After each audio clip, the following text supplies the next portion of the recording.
sanitary health, right? The mainstream is sanitary napkin pads. Correct. Alternative will be cloth pads. Alternative will be silicone cup, because that's not the common, that's not the normal. So anything which is not the normal is alternative.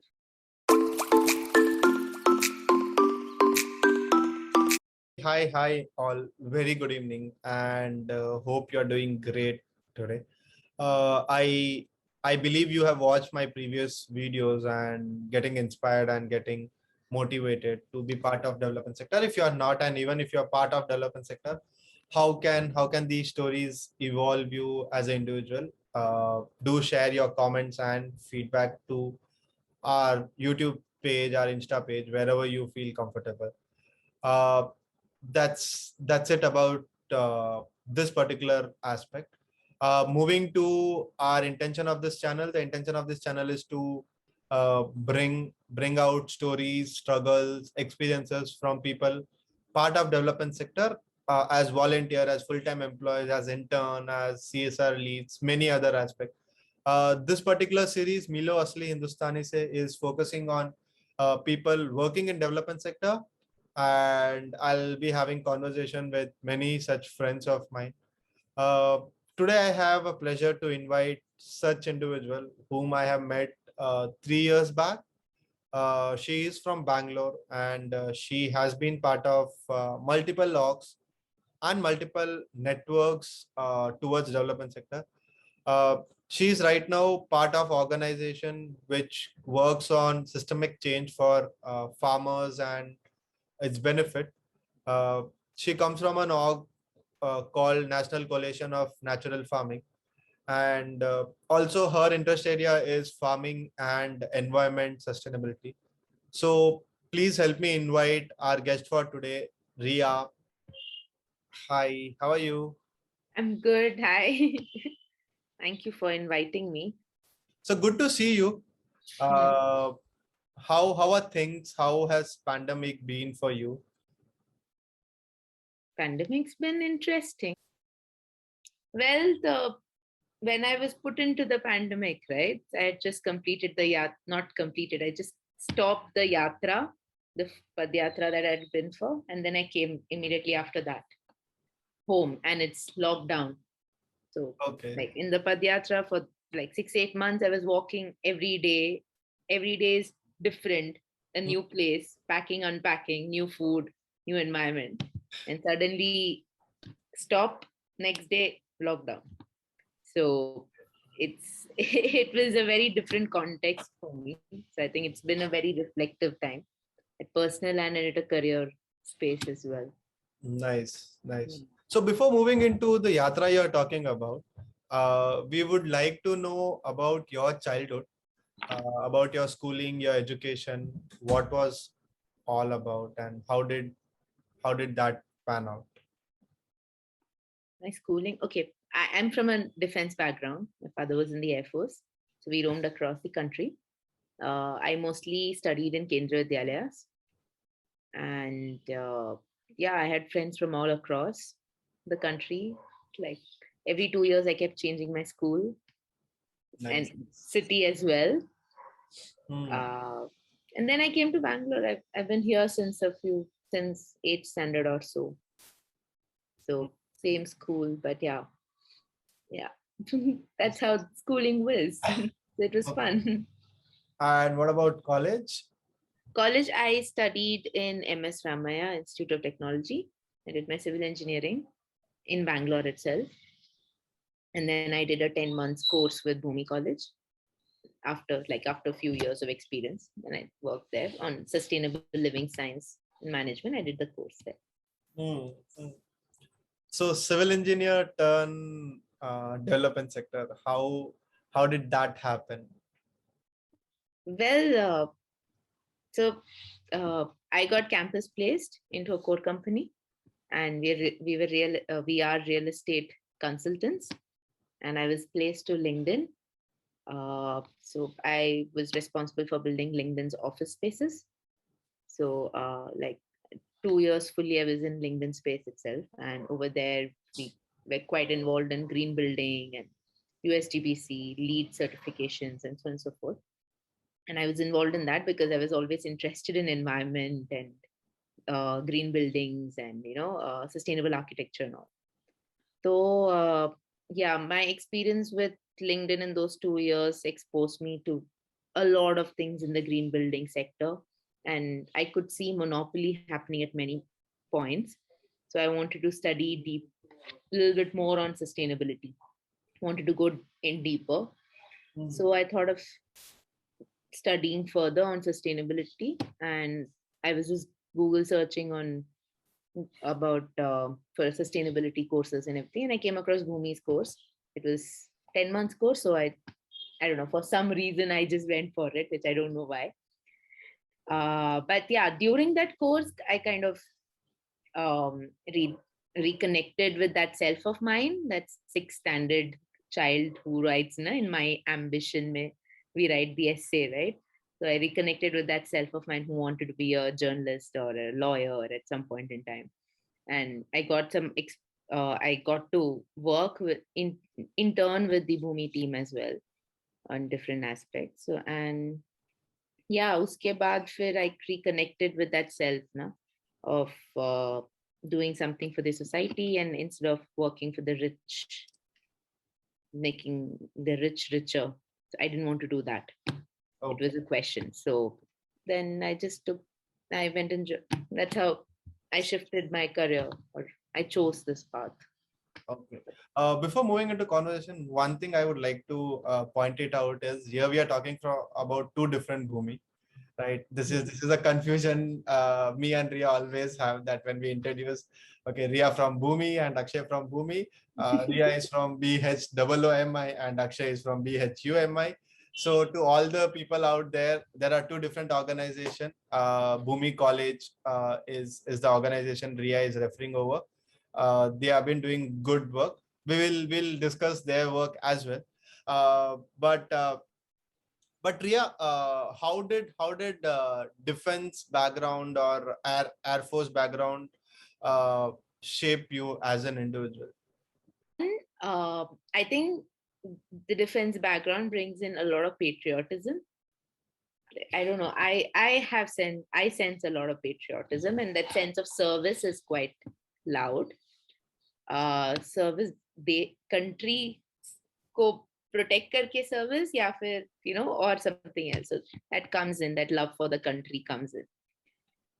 On the other hand, there is a lack of sense of belonging, because we're traveling every 2 years, posting to different locations. So I still don't have in that way a sense of belonging where I can say that I'm from this place. I call myself an Indian. So that sense of belonging wala factor comes in at a lot of points. Otherwise, adaptability becomes very easy. Adapting to different kinds of situations, not just physical situations like physical environment, but also challenges that come across. They're not problems, they're challenges, which is just facing and moving on. Plus, okay. So that comes very easy. We're very social as a person, because you interact with so many people. And I think because I studied in Kendriya Vidyalaya, one of the things that it did, and very fortunate I would say right now, in considering today's world, today's status in the country, is there was no Hindu, Muslim, Christian. I'm a Christian, but all my friends were Hindus, Muslims, Sikhs, and so many. So that was never there. Or where the place where you're from, that is also not there. So for me, it's a human being. Correct. That's it.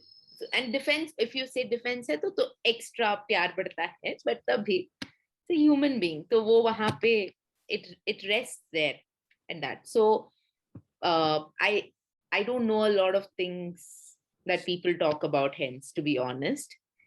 Because I have not experienced it, and I don't look at people like that also. I can't connect with them as well at that level. And I think it's a very fortunate position to be in right now.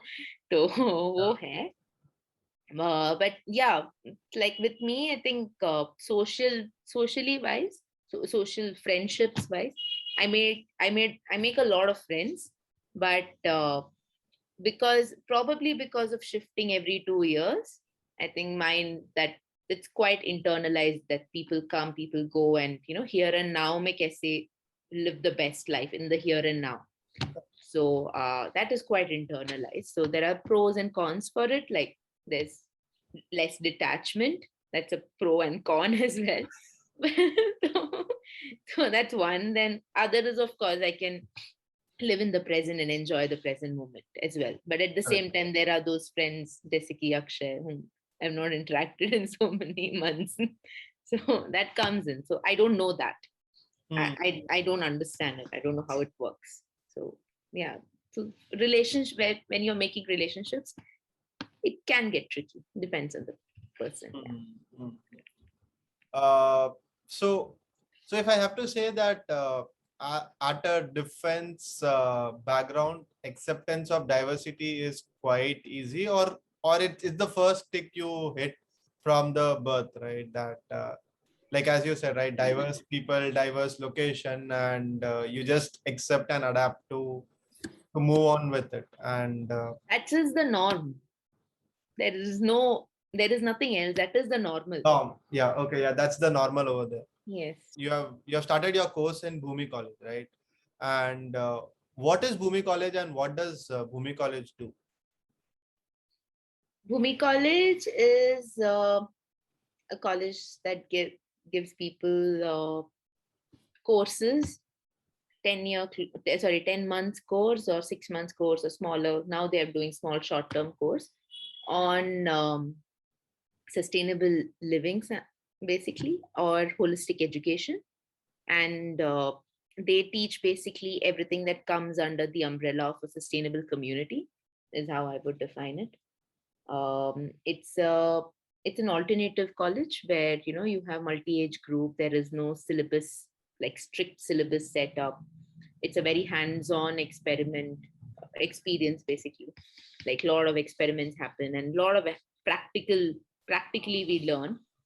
And in the course also we learn from all perspectives, like under the umbrella, right? So we learn from, they're exposing us to various things, from food and farming to construction to world politics to weaving to arts and crafts to education. So we get exposure to all of that from a perspective, from the lens of sustainability or ecological sustainability.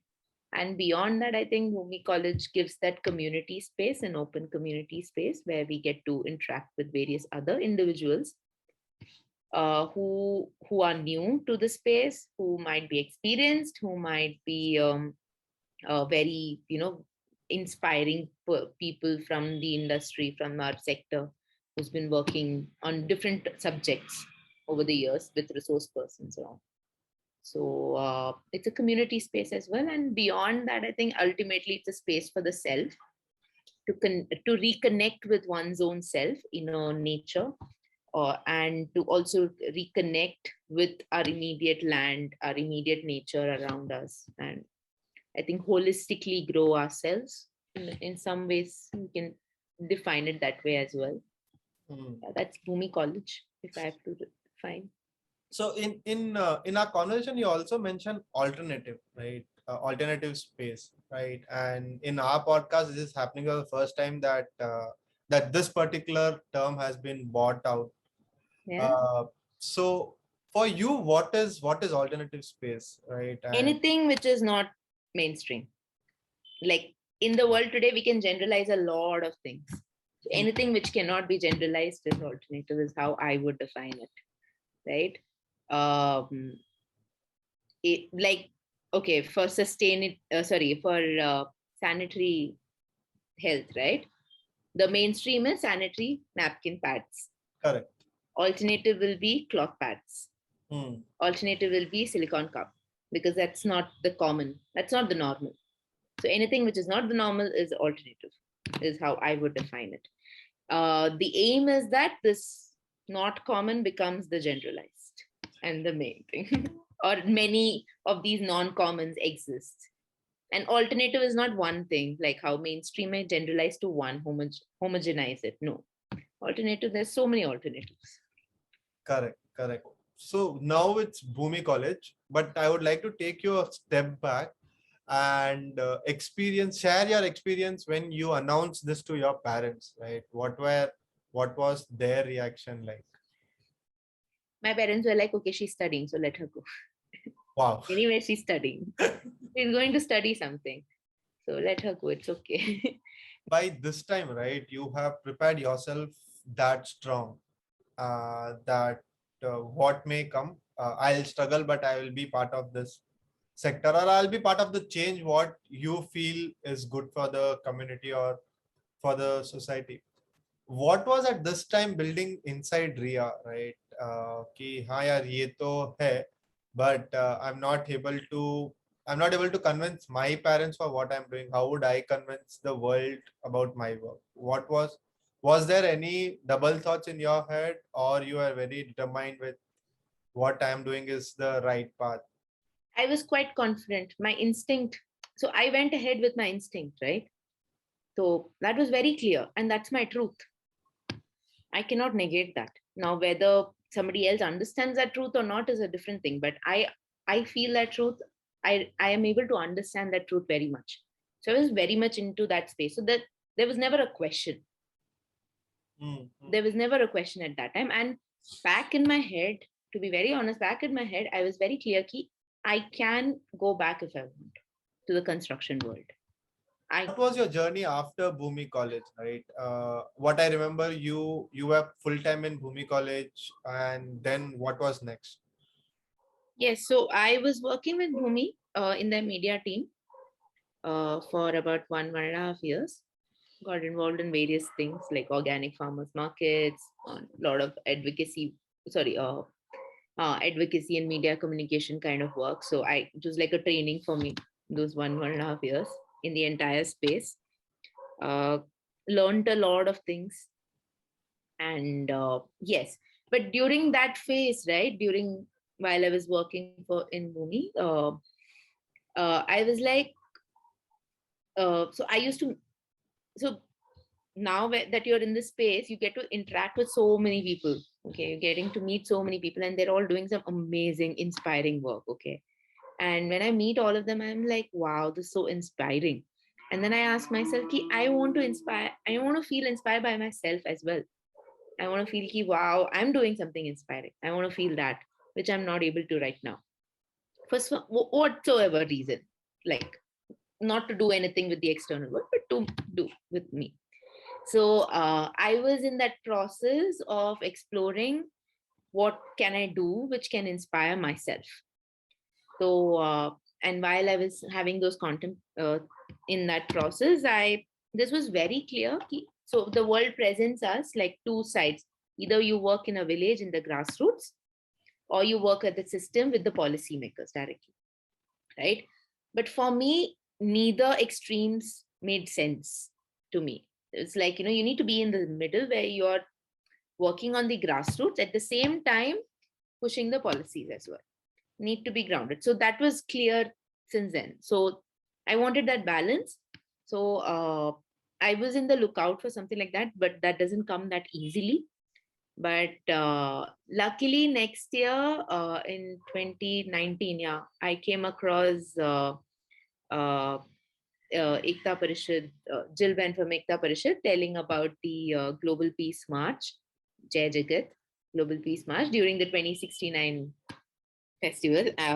And that is when, so that seemed like a perfect model.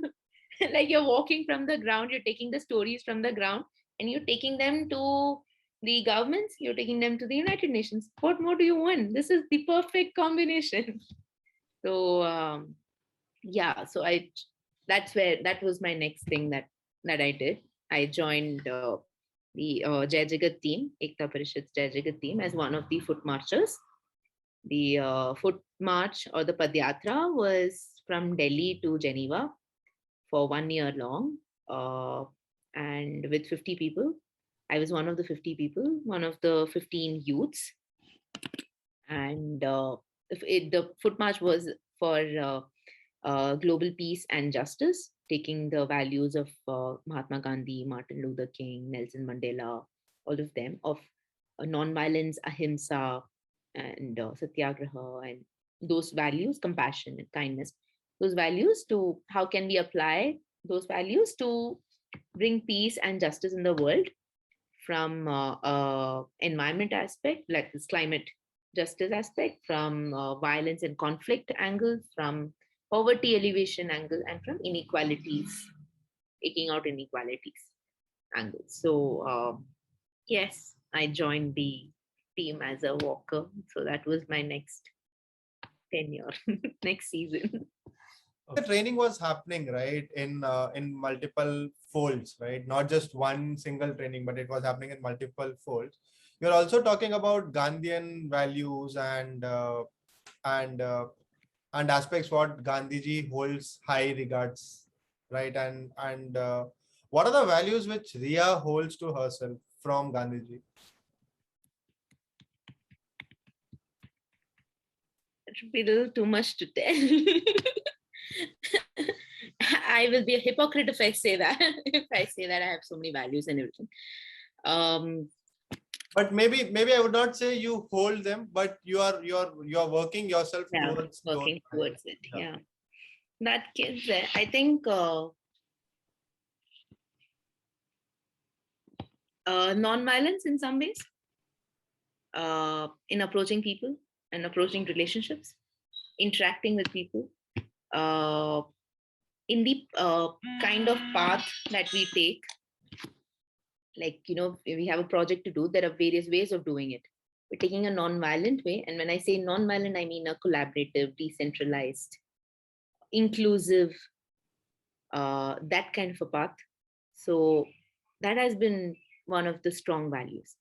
After the Jai Jagat experience, right? And also you said that like in development sector, you meet plenty of people who have done fascinating work, right? And work at ground, not just on paper, right?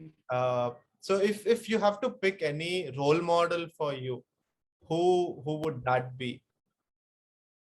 Inspiring individual is enough. I wouldn't say role model as such.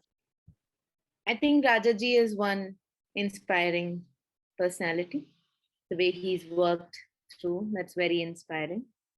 The various didis and bhais whom I've interacted with during the yatra, especially like Saraswati Didi, Shobha Didi, Shraddha Didi, so many of them. They're all different Adivasi groups members. They're very inspiring. Within our space, I've found like some of our works to be quite inspiring as well. Like Abhishek Thakur, his work is quite inspiring. Adil is quite inspiring in what they're doing. Ashish Kothari is inspiring in of bringing people together. So that's been quite inspiring for me. From a different stakeholder, I think Anuradha Shankar, the commissioner of Madhya Pradesh police, she's also quite inspiring, the kind of work they're able to do as a bureaucrat. So that's quite inspiring as well. Nice. So that's nice. Yes. Yeah. A few names have taken. If you have to tell to people who would like to join this sector, right?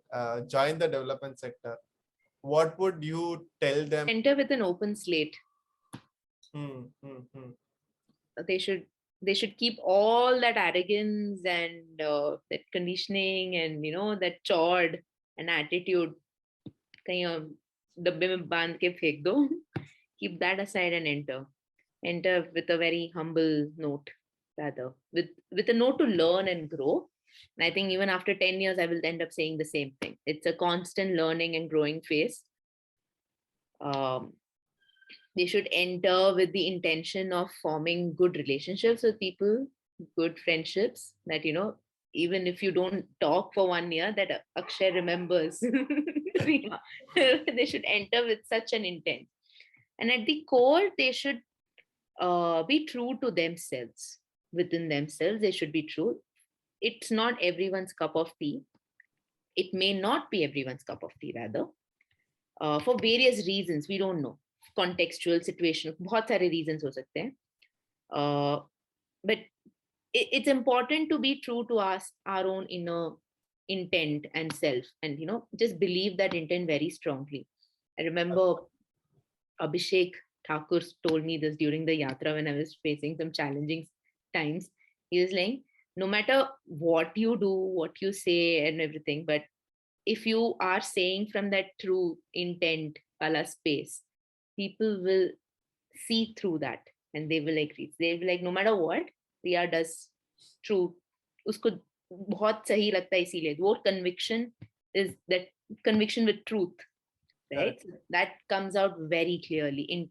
Intention comes out very clearly. I have faced a lot of issues, but it's just this strongly hanging on to my intent has helped me. So a lot of the times I have made mistakes, but I know that at that when I made mistakes, it was me going off from my intent. So Correct.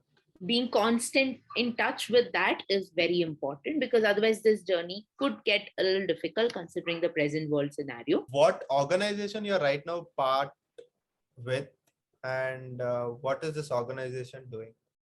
Okay. I am right now working with this group called as the National Coalition for Natural Farming, where multiple stakeholders from across the ecosystem have come together to scale natural farming in the country. And when I say natural farming, we define it as a process of transition towards a more local, adaptable, and resilient environment and ecological farming process. So everything you can, organic farming, permaculture, biodynamic farming, NPM, so many Falana Ramkana names can be added there. Okay. The the group is specifically focused on small and marginal farmers. Okay, and with special focus on women, since at least 60% of the small and marginal farmers are women.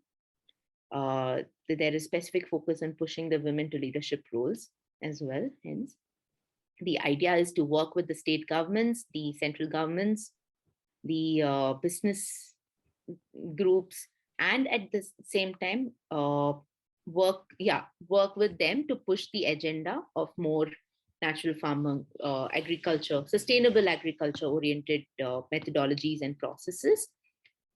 And the core work is to of the secretariat or the team that I'm part of. Our work is to identify gaps in the entire ecosystem and see how we can fill those gaps, propose solutions, do hit and trials, propose solutions for those gaps, and work along with various NGOs and farmer groups and civil society organizations in implementing those solutions on the ground across the country.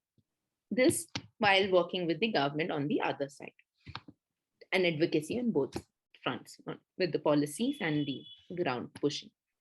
Ultimate aim is to create a movement where a decentralized movement of so many different values, right? Of some of us wanting chemical-free food, non-toxic food.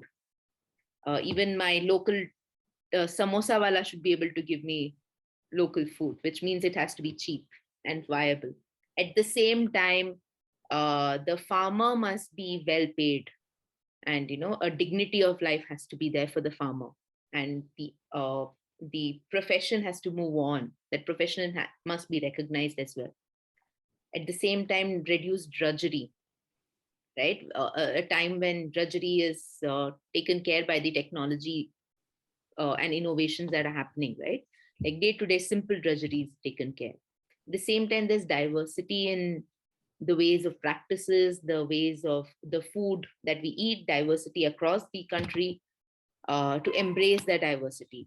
At the same time, by conserving water, conserving biodiversity, conserving soil, protecting soil, and preventing it from getting degraded. So many of those. So that's it, Riya. We have come to the last segment of our conversation. This is something which I always enjoy, right? And this is more of putting my guest and my friends on a spot. So this particular segment is called What If segment. Hmm. Okay. And now I would like you to revisit a moment in your life that what if you would have done that and things would have been different today. So what is that one moment if you have to pick in your life journey that what if this would have done, I would have been something else today. If I had actually followed that my ambition that I wrote in sixth standard, no, of becoming a journalist and a lawyer, I don't think I would have been here today if I Oh, had done that time. And if I'd actually gone and joined a journalism school or a law school or something, I don't think I would have been here. okay, that's it, Riya. Thank you so much for your lovely, inspiring stories. Thank you so much for inviting me. It feels really good knowing that there are people wanting to take interviews and all of nothing. Thank you so much. And yeah, बहुत अच्छा लगा that you reached out after so many months. Yeah.